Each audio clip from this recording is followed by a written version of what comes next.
बहुत ज़रूरी चीज़ ये है, बहुत ज़रूरी चीज़ जो मैं आप लोगों को कहना चाहता हूँ वो ये है कि सबसे पहले तो आप ये बात सोच लें कि आप यहाँ आए हैं, यह डिसीजन केवल आपका है, यह केवल आपका है। ब्लेम गेम नहीं करना है। ब्लेम गेम इस बात का नहीं करना है कि मैं शादीशुदा हूं, मेरी पत्नी है, बच्चे हैं, मेरे पे बहुत सारी जिम्मेदारी है। भाई तुम मेरे रूममेट हो, तुम्हें तो कोई दिक्कत नहीं है, तुम तो अनमैरिड हो, तुम्हारे पापा के पास खूब सारा पैसा है, तुम तो इंग्लिश मीडियम स्कूल में पढ़े हो, तुम्हारा बैकग्राउंड बहुत अच्छा है, तुम साइंस स्टूडेंट हो, तुम्हें साइंस वाला पोर्शन अच्छा आता होगा। अगर आप इतनी सारी बातों के साथ तैयारी करना चाहते हैं तो प्लीज ना करें। इसलिए ना करें क्योंकि आपने अपने मन में पहले ही एक पूर्वाग्रह बना रखा है कि मेरे पास इतनी चीजें कम है। यहां लड़ाई इस बात से है ही नहीं है। ये जो लोग आपके सामने सिलेक्ट हुए हैं, यह अगर इनमें से कोई, या मैं स्वयं ये सोचूं कि मैं जो लोग नाकामयाब हो गए उनसे ज्यादा श्रेष्ठ हूं, नहीं। अगर मैं ऐसा सोचता हूं तो मैं जमीन से 3-4 फीट ऊपर चलना शुरू कर दिया मैंने। लेकिन एक अंतर है, वो अंतर ये है कि ये कामयाब लोग नाकामयाब लोगों की तुलना में विद्वान कितने ज्यादा हैं ये तो पता नहीं, लेकिन कामयाब लोगों और नाकामयाब लोगों में बस एक फर्क है कि इन कामयाब लोगों ने गलतियां अपेक्षाकृत कम की हैं और नाकामयाब ज्यादा करके आ गए हैं। यह गलतियों को कम और ज्यादा करने का अंतर है, विद्वता का अंतर नहीं है। प्लीज इस चीज को आप अपने मन में रखें, इससे बड़ा कॉन्फिडेंस मिलता है। आप सारे लोग, हम सारे लोगों के अंदर कोई ना कोई चीज खास होती है, हमें उस खास चीज को तलाश करना है, उस पे काम करना है। समय का रोना, किसी चीज का रोना प्लीज छोड़ दीजिए, प्लीज इसलिए छोड़ दीजिए क्योंकि आप मान के चलिएगा कि किताबों की दुकान पर जब ढेर सारी किताबें सारे स्टूडेंट्स को वही मिलती हैं।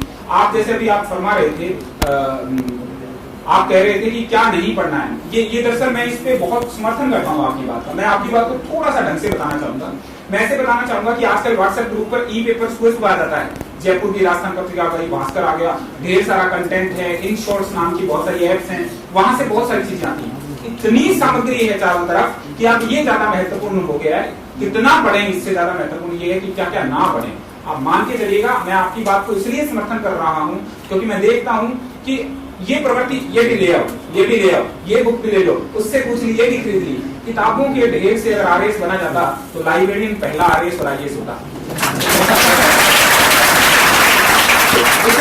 इसलिए बहुत टारगेट वाली अप्रोच रखो। मैं तो सिर्फ एक चीज जानता हूँ, मैं किसी के प्रति उत्तरदायी नहीं। ये मैं हमेशा कहता हूँ, ये शर्ट मैंने मेरे नाप से पहनी है, ये 5-6 महीने चलेगी, वो मेरे हिसाब से, जूता मेरे हिसाब से। और मेरे कैरियर बनाने की बारी आई तो मैं किसी दूसरे से पूछ रहा हूँ, यार मुझे क्या पढ़ना चाहिए, कैसे करना चाहिए।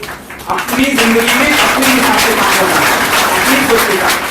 हम सब ग्रेजुएट हैं, हम पढ़ लिख के आए हैं, हमारा विवेक काम करता है, हमें अपनी क्षमताओं का पता है। मुझे पता था कि मैं अच्छा स्तर कभी अच्छे ढंग से नहीं पढ़ सकता हूँ। मुझे ध्यान है कि वो लोग बड़े विद्वान हैं, बहुत महारत है, मैं उनकी कदर करता हूँ, जो इतने तक याद कर लेते थे। तब जब मैंने एग्जाम दिया तो इतने तक याद कर लेते थे कि मनमोहन सिंह किस विमान नंबर से गए, वहां कितने रुपए, कितने करोड़ का समझौता हुआ। मुझे तो कभी याद नहीं रहता, लेकिन मुझे याद नहीं रहा तो भी मैंने उसका उत्तर निकाला कि उनको तारीख, महीना सब कुछ याद था। मैं लिख देता था हाल ही में उन्होंने यात्रा की।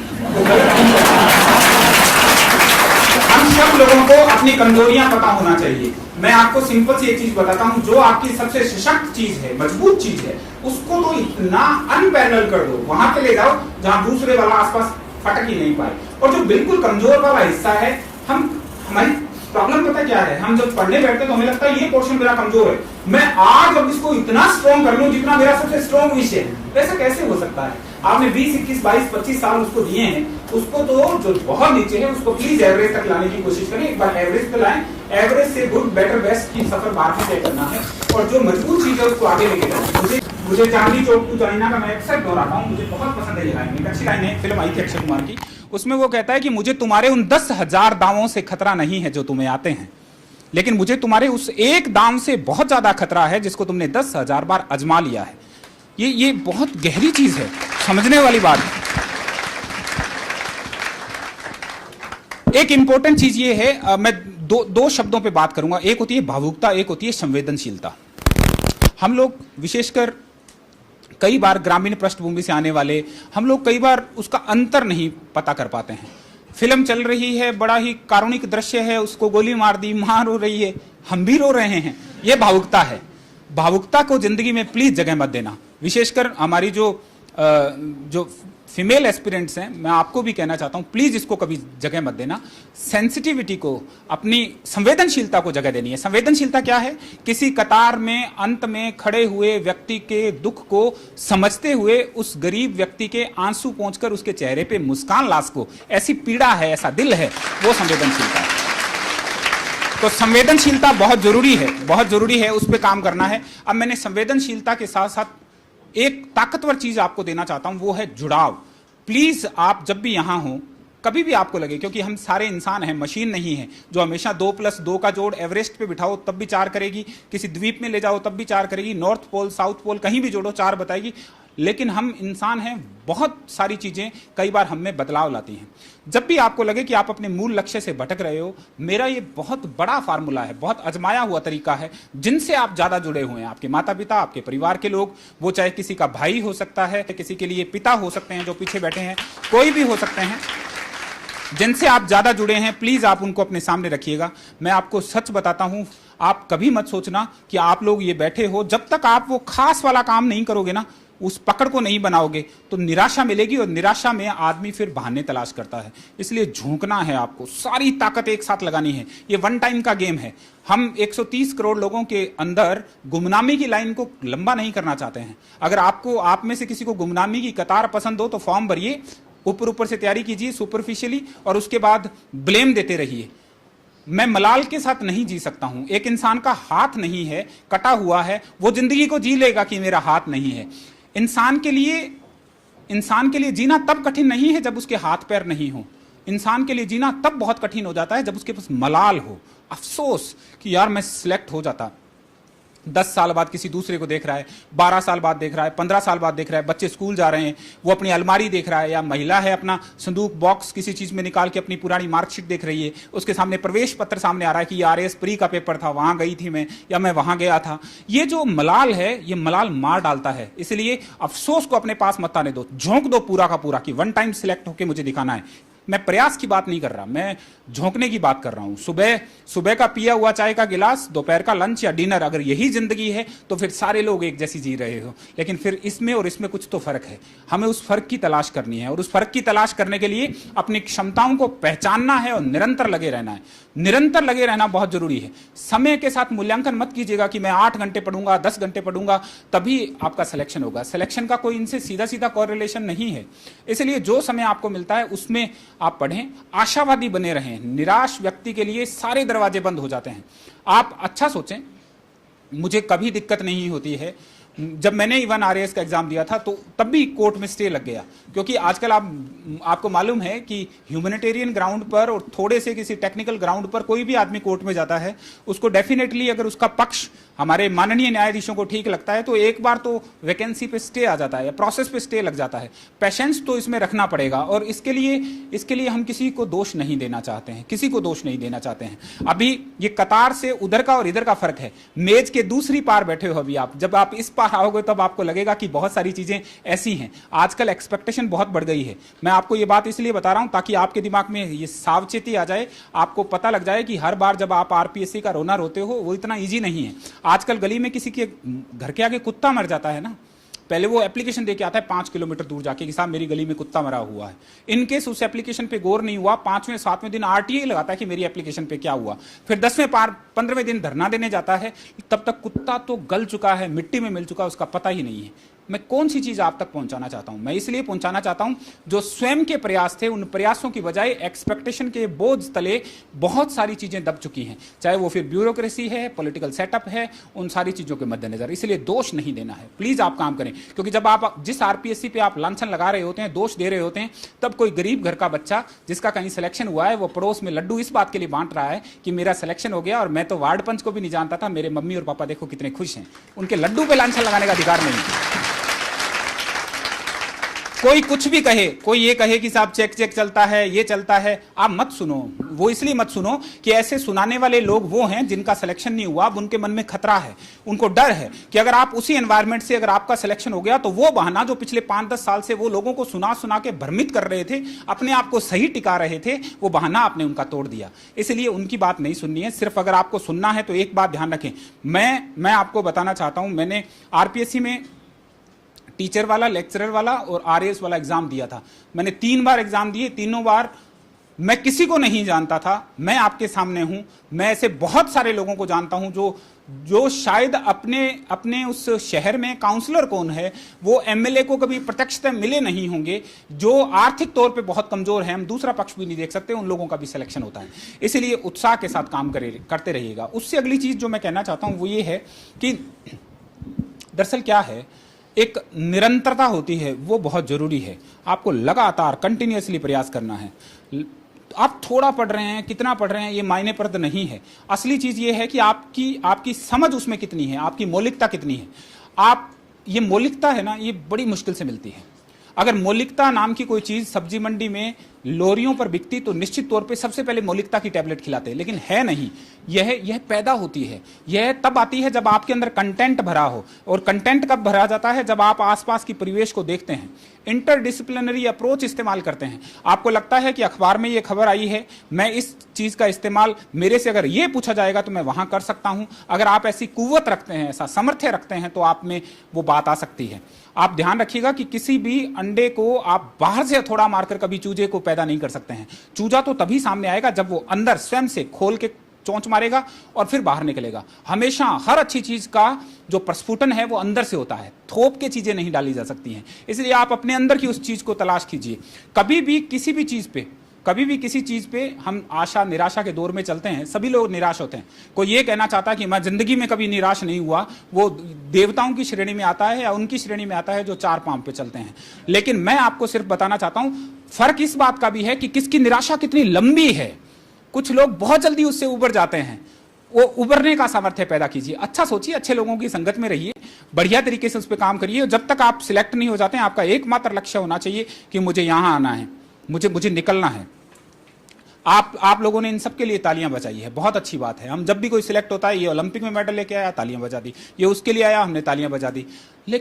लेकिन पता नहीं, मुझे ऐसा लगता है कि हमारे मन में ये ख्याल आना चाहिए कि मैं वहां हूं और लोग मेरे लिए तालियां बजाएं। ये जो बीच का डिफरेंस है, वहां तक जाना है, ये वहां तक जाना है और उसके लिए अपने को काम करना है, उसके लिए काम करना है। आप अखबार पढ़ रहे हो, आप कुछ भी पढ़ रहे हो, किसी भी तरीके से हैं, उनसे बात सुनो। और कभी भी एक चीज मैं और कहना चाहूंगा, कभी भी यह कोशिश नहीं कीजिएगा कि आप किसी से इतना ज्यादा जानते हैं। यह इस लड़ाई में नहीं आना है। इस लड़ाई में इसलिए नहीं आना है, जैसे सपोज करें कि मेरे साथ कोई तैयारी करने वाला है, वो 5 लड़के उसको और मिलते हैं, मैं चला गया, वो पीछे से उसको कह रहा है, पता है ये तो यार ऐसे ही सिलेक्ट हो गया होगा, या कोई और, ये तो सिफारिश से हुआ था, या कोई कह देगी कि ये पैसे दे के आया था। अब मैं उसकी बात को दिल पे लेके बैठा हूं, अरे उसने मेरे लिए नेगेटिव बोल दिया, वो मेरी आलोचना कर रहा है, वो मेरी बुराई कर रहा है। ये भी एक इम्तिहान है। पेपर वाले, पेन वाले इम्तिहान से पहले यह भी एक इम्तिहान था। इस इम्तिहान को पास करना पहली प्राथमिकता है। ग्रेजुएशन की प्राथमिकता तो फॉर्म में लिखी हुई है। ये वो प्राथमिकताएं हैं, ये वो पेपर हैं जो कहीं लिखे नहीं जाते, पर इनको पास किए बिना वो वाला रिटन पेपर पास नहीं किया जा सकता। इसलिए इनको पास करें। कोई फर्क नहीं पड़ता है कौन क्या सोचता है, कौन क्या देखता है, कौन क्या खाता है पीता है, मैं क्या हूं, मुझे क्या बनना है, मेरे लिए बस यही प्राथमिकता है। और इसके लिए एक लक्ष्य के साथ काम करना है। मैं इस बात पे बहुत दृढ़ता से यकीन करता हूं, बहुत ज्यादा यकीन करता हूं कि समय का रोना तो बिल्कुल नहीं रोना है, बिल्कुल भी नहीं रोना है। बैकग्राउंड का रोना नहीं रोना है, भाषा का रोना नहीं रोना है। भाषा का रोना इसलिए नहीं रोना है, मैंने हिंदी माध्यम से एग्जाम दिया था। मैं सोचूं कि जो मेरे साथ इंग्लिश मीडियम वाले लोग थे, वो जब बहुत अच्छे तरीके से इंग्लिश में बात कर रहे हैं, मुझे लगे कि मैं हीन हूं, मुझे आ नहीं रहा है। मुझे कभी नहीं लगता ऐसा। मैं आपको वापस दोहराना चाहता हूं, सिर्फ कहने के लिए नहीं। अगर आपको मेरे शब्द आपके जेहन में उतर रहे हैं, मुझे कोई फर्क नहीं पड़ता है कि कौन सा इंसान किस भाषा में बात करता है। मुझे पता है कि जो जुबान मेरे खून में, मेरी मिट्टी में, जिसको मैंने शुरू से लेकर पढ़ा है, जब मैं उसमें बोलना शुरू करूंगा तब मैं असली जितेंद्र को सामने ला सकता हूं। इसलिए सबसे इंपॉर्टेंट चीज ये है।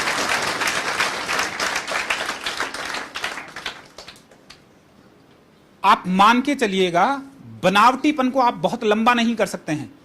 आप बारिश के बाद की सोंधी मिट्टी की खुशबू आपको अच्छी लगती है, हमेशा अच्छी लगेगी। आपको फूल और उस पे जो अलग भंवरे हैं, तितलियां हैं, घूम रही हैं, पेड़ों की ठंडी ठंडी हवा आ रही है, आप कभी भी इमेजिन कर सकते हैं। लेकिन आपको रेडीमेड और चिपकाई हुई मुस्कान, चाहे वो किसी रिसेप्शनिस्ट की क्यों नहीं हो, बहुत लंबे समय तक आपको बांध नहीं सकती है। मैं वापस उस चीज पे आना चाहता हूं। मैं ये कहना चाहता हूं कि आपका जो जुड़ाव है वो बहुत प्राकृतिक, बहुत मौलिक होना चाहिए। हम जैसे अंदर से हैं वैसे बाहर से रहें। मुझे नहीं पता क्या फर्क पड़ने वाला है, मुझे अब भी बहुत सारी चीजें नहीं पता है। मैं जब भी मेरे किसी आरएएस अधिकारी से मैं पूछता हूं कि भाई इसका मतलब क्या है, तो वो मुझे बताता है कि इसका मतलब ये है। अरे मैं स्वीकार करूंगा तो क्या फर्क पड़ेगा? मेरे महीने के अंत में अकाउंटेंट में इतना सामर्थ्य नहीं है कि कलेक्टर साहब को 3 चीजें नहीं आई इसलिए इनके 3 रुपए काट दिए जाएं, उसमें नहीं है, मुझे उतना ही मिलेगा। लेकिन स्वीकार करने से मेरे मन पे बोझ नहीं रहता है। मुझे याद नहीं करना पड़ता है कि मैं 7 साल बाद में इस आदमी से मिला हूं, मैंने पहले कौन से वाला रूप दिखाया था। क्यों करना है? जैसे निर्मल हैं वैसे रहें। आप आधी से ज्यादा टेंशन तो हमारी इस बात की है कि उसके पास 3 हाइलाइटर हैं, उसने नोट्स को बड़ा अंडरलाइन कर रखा है। मैं जब एग्जाम से बाहर निकलता था पता लगता था ये तो बहुत बड़ा है भाई, इसको बहुत कुछ आता है। मुझे सिर्फ हंसी आती है, मुझे बिल्कुल नहीं फर्क पड़ता। मैं पुनः बता दूं, मैंने मेरे माइंडसेट को ऐसा कर रखा है कि अगर हमने सोचा कि ये काम करना है तो निश्चित तौर पर फिर किसी और चीज का ध्यान नहीं है। ये जो बुक है ये मेरी लिखी नहीं है, मैं कोट इसलिए कर रहा हूं, एक सेकंड के लिए चाहूंगा।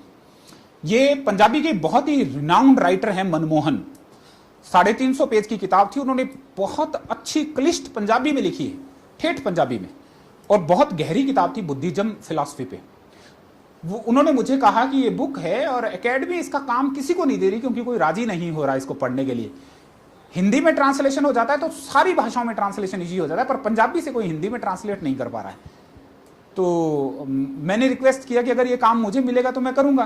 उन्होंने कहा ये टाइम बाउंड होता है, एकेडमी टाइम बाउंड काम देती है। मैंने कहा मैं फिर भी करूंगा। उन्होंने, एकेडमी ने मुझे दिया, ये मेरा सौभाग्य था। मैंने इस बुक के लिए, मेरा दर्शन शास्त्र विषय रहा है, मैंने मास्टर डिग्री किया है, मैंने उसमें सिलेक्ट पास किया है, लेकिन उसके बावजूद भी मुझे स्वीकार करते हुए बिल्कुल भी शर्म नहीं आ रही है कि मेरे को इसके लिए 7-8 हजार अलग से पेजेस पढ़ने पड़े। मेरे ज्ञान में वृद्धि हुई, बहुत धीरे धीरे पढ़ना शुरू किया। कुछ पंजाबी के शब्द मुझे नहीं आते थे, उसके लिए मैंने यहां से मेरे कुछ दोस्तों से पता करवाया। पटियाला यूनिवर्सिटी में जो प्रोफेसर थे उनसे फोन करके पूछा कि सर इसका मतलब क्या होता है। उन्होंने मुझे बताया। अगर आप, ये किताब का जो ट्रांसलेशन है जो मैंने किया है, यह मैं केवल ये बताने के लिए कर रहा हूं कि हम हर घड़ी हर तरीके से अपने लिए परिवर्तन कर सकते हैं, बशर्ते आपके अंदर वो चीज दृढ़ता से बसी हो। सतही तौर वाली चीजें नहीं, प्लीज कभी नहीं। अगर आप केवल इसलिए आए हैं कि आजकल आरएएस बनने का चलन है या आरएएस की वैकेंसीज कंटिन्यूअसली आ रही है आपकी ढाणी में, आपके गांव में, आपके मोहल्ले में, आपकी कास्ट में, आपके ग्रुप में किसी दूसरे का सिलेक्शन हुआ है, पापा मम्मी भी कहते हैं कि देखो कितना अच्छा लग रहा है, आपको भी लगता है कि बड़ा ग्लैमरस सा हो जाता है। अगर आप इसलिए आए हैं और केवल एकमात्र ये रीजन है तो प्लीज आपको फिर एक बार इंट्रोस्पेक्शन करना चाहिए।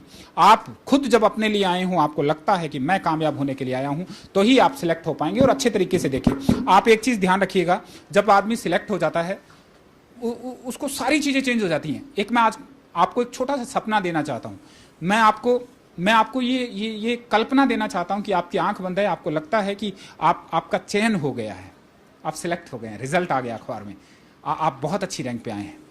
आप जब सिलेक्ट हो जाते हैं और आप अपने मम्मी पापा से मिलते हैं, आपके पिता से मिलते हैं, आप अपने पिता को जब ऐसे बिल्कुल मिलेंगे, सीने से लगाएंगे, आप अपनी माँ से मिलेंगे, एक बार इमेजिन करके देखें कि उनकी जो खुशी है, उनकी आंख से अगर हल्का सा टप पे आंसू भी गिरेगा ना, तो दुनिया के हजारों प्रमाण पत्रों और मेडल से ज्यादा बड़ा होगा। और वहां तक बात करनी है।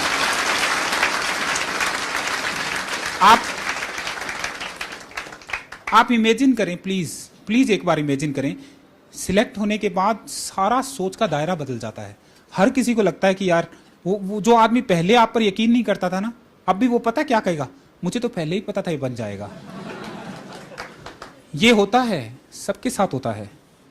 यह अंतर है। प्लीज इसको पहचानिए, प्लीज अपने इस सपने को हमेशा जिंदा रखिए। मैं नहीं चाहता कि जितने चेहरे मेरी आंखों के सामने हैं वो केवल उनकी भूमिका इस सास में तालियां बजाने तक सीमित रहे, औरों के लिए नहीं बजानी है।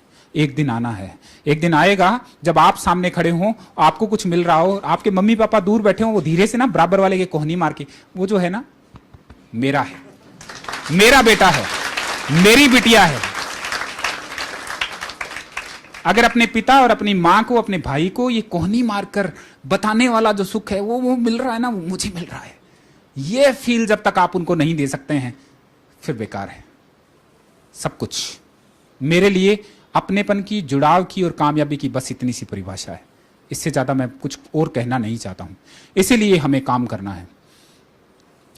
अगर आपकी कोई चीज कम आती है, प्लीज उसके लिए कभी निराश नहीं होना कि मेरे पड़ोसी को ये ज्यादा। सब में अलग अलग क्षमताएं हैं, सब में अलग अलग कुव्वत है। मुझे पता है कि मैं एक बार पढ़ी चीज को दूसरे किसी विषय में इस्तेमाल कर सकता हूं, ये मेरी क्षमता है।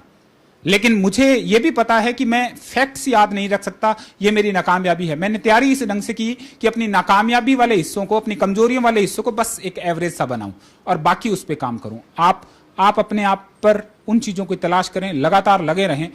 मैं काम करता हूं और आपको बताना चाहता हूं कि काम करते वक्त सामने वाली किसी इंसान की बात को सुनकर जब दूर करते हैं और वो इंसान जब धन्यवाद देके जाता है, तो आपको लगता है कि यार यही होता होगा लक्ष्य जो इंटरव्यू वाले पूछते हैं कि आरएएस आईएएस क्यों बनना चाहते हो। उस मुस्कान की कोई परिभाषा नहीं है। हम वहां तक जाएंगे, वहां तक काम करेंगे। आप सारे लोग कामयाब हों, मैं ऐसी शुभकामनाएं आपको देना चाहता हूं। और आपसे सिर्फ एक रिक्वेस्ट करना चाहूंगा, हमेशा अपने हौसले को बहुत बुलंद रखिएगा, हमेशा निरंतरता बना के रखिएगा। अच्छा सोचिएगा, जमीन के 2-4 फीट ऊपर मत चलिएगा, किसी भी चीज के सहारे मत चलिएगा। आपको लगता है कि मुझे इंग्लिश बहुत अच्छी आती है, मैं दिखने में बहुत सुंदर हूं, मेरी हैंडराइटिंग बहुत अच्छी है, मेरे 10वीं में, 12वीं में या ग्रेजुएशन में ज्यादा नंबर आए थे, मैं गोल्ड मेडलिस्ट हूं, या कई बार यह भी भ्रम होता है कि मैं पिछली बार इंटरव्यू तक पहुंच गया था, तुम तो फ्रेशर हो।